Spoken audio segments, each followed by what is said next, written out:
कोल्हापूर गगनबावडा महामार्गावरील फुलेवाडी ते कळे दरम्यान गेल्या वर्षीपासून काँक्रिटीकरण सुरू आहे। या रस्त्याच्या कामाच्या दर्जाबद्दल स्थानिकांमधून सातत्यानं नाराजी व्यक्त होत असून अनेकदा आंदोलनं झाली असून लोकप्रतिनिधींसोबत बैठका सुद्धा पार पडल्यात।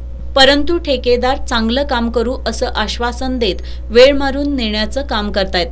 कळे इथं सुरू असलेल्या पुलाच्या बांधकामावर स्लॅब वगळता अन्य ठिकाणी पाणीच मारलं जात नसल्यानं पुलाच्या भिंती तसंच रिटेलिंग वॉलला तडे गेलेत। पुलाच्या भिंतीचं काम सुमार दर्जाचं असून अवजड वाहतुकीला हा पूल टिकणार का असा सवाल स्थानिकांमधून उपस्थित होतोय। कळे पेट्रोल पंपापासून काही अंतरावरील नाल्याचा स्लॅब पडला असल्यानं कामाचा दर्जा स्पष्ट झालाय। या रोडचे काम मी कॉन्ट्रॅक्टरने घेतलेलं आहे किंवा गटरीचं काम एकदम निष्ठुर दर्जेचं काम झालेलं आहे। हे आता बघा तुम्ही, हे गटरीचं काम चालू आहे, गटरीकडं भेगा पडलेले आहेत। नंतर व त्या पुलाचं समोरच्या काम चालू आहे, ते सुद्धा तळातनं सगळं भेगा पडलेले आहे।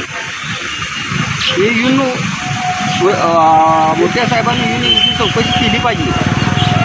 जेव्हा काय ते हे केलं पाहिजे की आम्हाला परत करून दिलं पाहिजे। ते यामध्ये गटरीचं पाणी नदीला जायला लागले, त्या पुलाला लेवल नाही आहे, ती लेवल केली पाहिजे। एकदम निष्ठुर दर्जाचं काम झालेलं आहे।